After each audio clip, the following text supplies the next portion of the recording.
మనందరం ఎంతో కష్టపడతాం, గొడ్డు చాకరీ చేస్తాం, కింద మీద పడతాం, అప్పులు తెచ్చుకుంటాం, ఇన్వెస్ట్మెంట్ అంటాం, ఇంకోటి అంటాం, ఉద్యోగం అంటాం, పని అంటాం, బిజినెస్ అంటాం.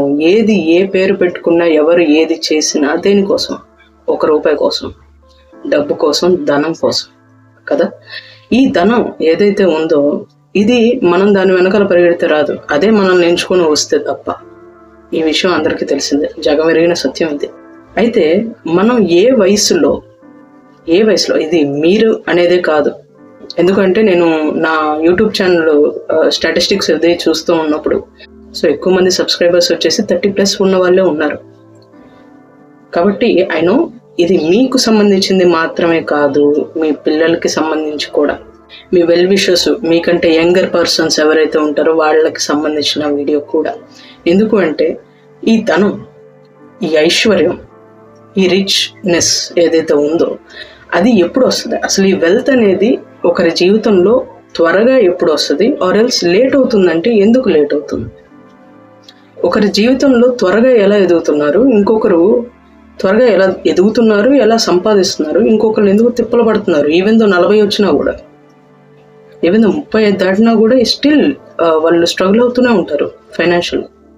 ఒక్కొక్కరు ఇప్పుడు కొంతమంది చూడండి, ఇన్ఫ్లుయెన్సర్స్ వీళ్ళంతా వాళ్ళు తిప్పి కొడితే 19 ఏళ్ళు కూడా ఉండవు. కొందరికి అయితే మరీ దారుణంగా 12 ఏళ్ళు, 13 ఏళ్ళు, 14 ఏళ్ళు ఉన్న వాళ్ళు కూడా ఉన్నారు. వాళ్ళకి ఎలా అంత ఎర్లీగా అంత ఇన్కమ్, అది కూడా ల్యాక్స్లో వాళ్ళు ఐఫోన్స్ తీసుకుంటున్నారు, డ్యూక్ బైక్స్ కొనుక్కుంటున్నారు, కారు కొనుక్కుంటున్నారు. హౌ?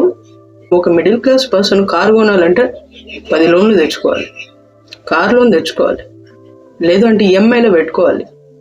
కానీ అతగాడు అలా చేయట్లేదే.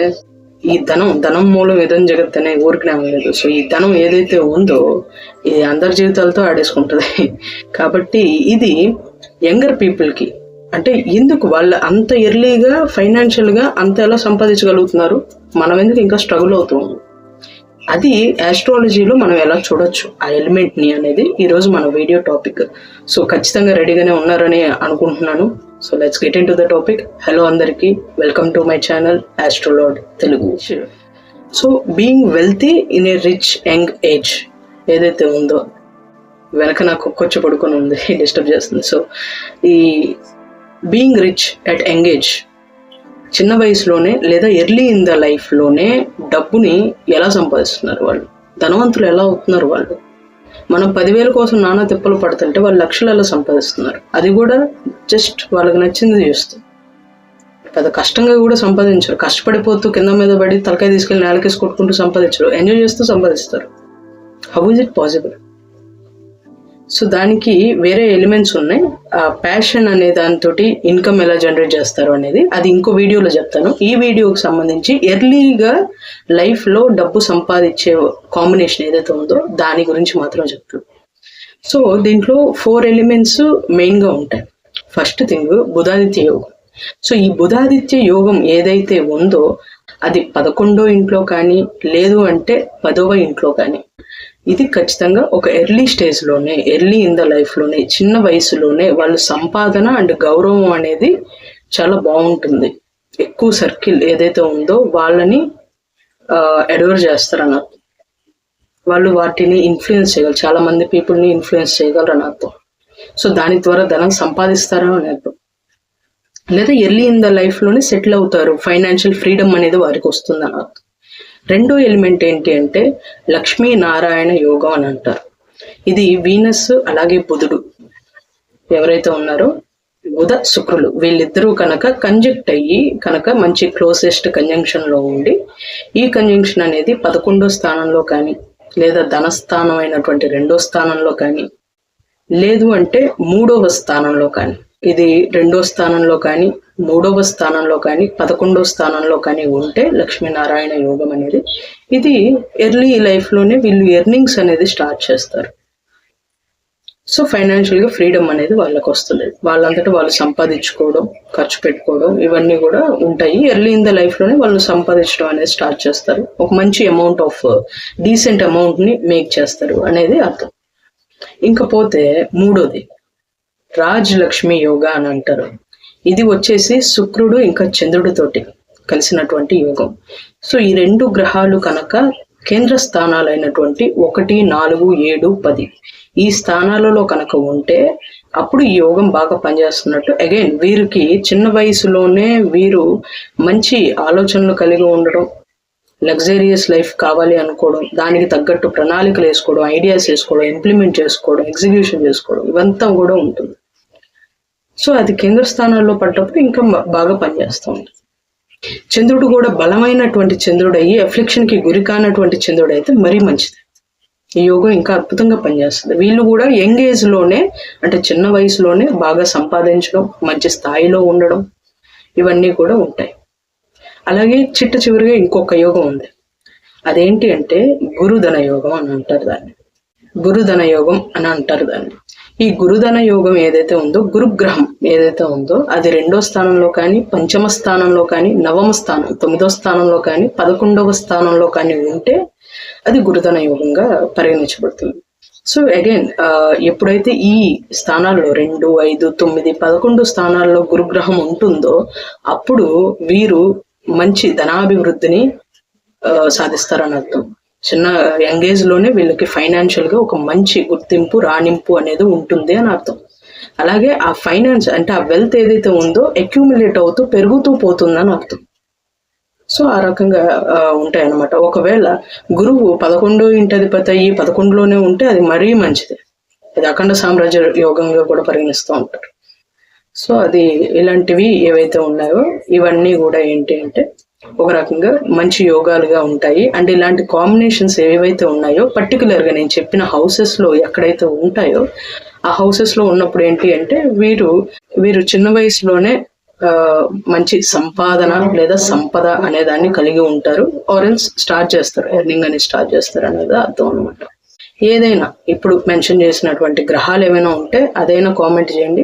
ఒకవేళ లేదు అంటే ఈ కాంబినేషన్స్ పర్టికులర్గా ఏవైతే ఉన్నాయో లక్ష్మీ నారాయణ యోగం కానివ్వండి, అంటే వీనస్ మెర్క్యూరీ కంజంక్షన్ అయి కానీ, లేదా ఇలాంటివి ఏవైతే ఉన్నాయో అలాంటి కాంబినేషన్స్ మీ జాతకంలో ఉంటే ఒకవేళ అవి ఏ హౌస్ లో ఉన్నాయి అనేది కామెంట్ చేయండి. లేదు అంటే 11వ ఇంట్లో ఏ గ్రహం ఉందో కామెంట్ చేయండి. సో మోస్ట్లీ చదువుతాను అండ్ ఆల్సో రిప్లై ఇవ్వడానికి ట్రై చేస్తాను. అండ్ ఇంకో చిన్న విషయం ఏంటి అంటే దీనికి సంబంధించి ఒక ఎగ్జాంపుల్ చాట్ డిస్కస్ చేద్దాం. అది విజిబుల్ గా అయితే ఇవ్వలేను, ఎందుకంటే ఇది ఇప్పుడు జరిగిన విషయం కాదు, ఎప్పుడో జరిగిన విషయం ఇది. ఆల్మోస్ట్ 2022 ఆ టైంలో జరిగినటువంటి విషయం ఇది. ఆ తర్వాత నేను కూడా ఒక ఫోన్ మార్చాను. సో అది అతని డీటెయిల్స్ చాట్ అంతా కూడా మిస్ అయిపోయింది, లేకపోతే ఇక్కడ ప్రొజెక్ట్ చేసేదాన్ని దాన్ని కూడా. బట్ విషయం చెప్తాను. ఇతను ఏంటి అంటే ఇతను నన్ను కన్సల్ట్ అయ్యాడు ఫైనాన్షియల్ ఇష్యూస్. యాక్చువల్గా అతని మెయిన్ కన్సర్న్ అదే. సో ఇతను వచ్చేసి నాకు గుర్తున్నంత వరకు వృషభ లగ్నం అయింది. గురువు వచ్చేసి 2వ ఇంట్లో ఉన్నాడు. 2వ ఇంట్లో ఉన్నాడు. ఈ లగ్నాధిపతి శుక్రుడు ఎవరైతే ఉన్నారో ఆయన 11వ స్థానంలో వచ్చే స్థితిలో ఉన్నాడు. ఇతను ప్రెసెంట్ అయితే కేతు దశ నడుస్తూ ఉంది. శుక్ర మహాదశ స్టార్ట్ అవ్వాలి, ఇంకా స్టార్ట్ అవ్వలేదు. ఒక 2-3 years లో స్టార్ట్ అవుతుంది. 2 years ఏమో అనుకుంటా, గట్టిగా 2 years లో స్టార్ట్ అవుతుంది శుక్ర మహాదశ. ఇతను ఏంటంటే రీచ్ అవుట్ అయ్యారు.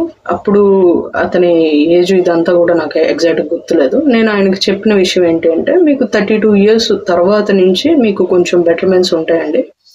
అప్పటిదాకా ఇతను మెయిన్ కన్సర్న్, మెయిన్ ప్రాబ్లం ఏంటి అంటే చైల్డ్హుడ్ నుంచి, వెరీ యంగ్ ఏజ్ నుంచి బాగా స్ట్రగుల్ అవుతూ వచ్చారు. ఏజ్ నుంచి కూడా ఫైనాన్షియల్ గా బాగా స్ట్రగుల్ అవుతూ ఉన్నారు.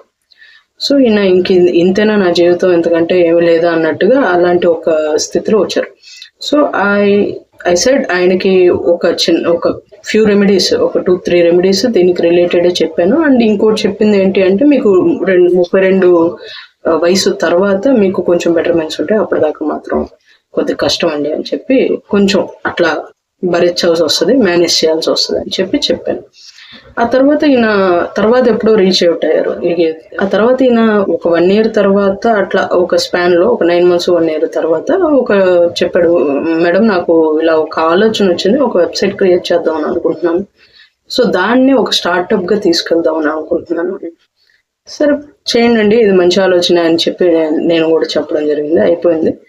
ఇతను స్టార్ట్ చేశారు, సక్సెస్ అయ్యారు, మంచి ఇన్కమ్ వచ్చింది, వెల్త్ వచ్చింది. ఇన్కమ్ కూడా కాదు, వెల్త్ అక్యుములేషన్, సంపదని సృష్టించాడు. ఆ లోపు ఇతనికి శుక్ర మహద్దశ కూడా స్టార్ట్ అయిపోయింది. సో కరెక్ట్గా ఈయనకి ఆల్మోస్ట్ ఒక 32 అలా టచ్ అయ్యేటప్పటికే ఆటోమేటిక్గా ఇతనికి ఏంటి అంటే ఇతనికి ఒక మంచి ఐడియా రావడం, అది ఇంప్లిమెంట్ చేయడం, అది సక్సెస్ అవ్వడం, ఈయన మంచిగా సంపాదన అనేది చేకూరుస్తూ ఉండడం. అండ్ ఈ మధ్యలో మీన్ వైల్ అండ్ నేను చెప్పిన రెమెడీస్ చిన్న చిన్నవి ఏవైతే ఉన్నాయో, హోమ్ రెమెడీస్ నేనేం పెద్ద పెద్దవి కూడా చెప్పాను. సో అవి చేసుకోవడం. సో ఇదంతా కూడా చాలా అద్భుతంగా జరిగింది అనమాట. అండ్ ఆల్సో ఇంకో చిన్న విషయం నేను చెప్పడం కూడా మర్చిపోయాను. అది ఏంటంటే రాశి కూడా ఇంపార్టెంట్. ఫర్ ఎగ్జాంపుల్, మీకు ఒకవేళ గురుగ్రహమే ఉంది, ఈయనకున్నట్టు 2వ స్థానంలో గురుగ్రహమే ఉంది, ఈయనకున్నట్టు మీకు కూడా ఫర్ ఎగ్జాంపుల్ 2వ ఇంట్లో గురుగ్రహం ఉందనుకో, అది కాకపోతే తుల అయింది, లేదు అంటే వృషభం అయింది, లేదంటే ఇంకోటి ఏదో అయింది. సో ఇవి ఏంటి అంటే కొంచెం ఈజీగా ఉంటుంది అనమాట. ఈవెన్ దో శత్రురాశులు అయినప్పటికీ కొద్దిగా ఈజీగా ఉంటుంది. వెల్త్ అనేది ఈజీగా చిన్న ఏజ్లోనే, అంటే ఒక 25 to 30 ఆర్ 35 ఈ స్పాన్ ఏదైతే ఉందో ఆ రేంజ్లోనే వీళ్ళు వెల్త్ అక్యూములేషన్ అనేది చేసుకోవడం అనేది బాగుంటుంది. అలా కాదు, ఒకవేళ మేషం అయింది, లేదా సింహం అయింది, లేదా కుంభం అయింది, లేదా మకరం అయింది, సో ఇలాంటప్పుడు ఏంటి అంటే కొంచెం స్ట్రగుల్ అవుతారు. ఆఫ్టర్ 35 or 40, 30 to 40 ఈ రేంజ్లో మాత్రమే వీళ్ళకి ఈ ఫైనాన్షియల్గా కొంచెం బెటర్మెంట్ అవ్వడం, స్ట్రగుల్స్ తగ్గడం, ఇవన్నీ కూడా ఉంటాయి.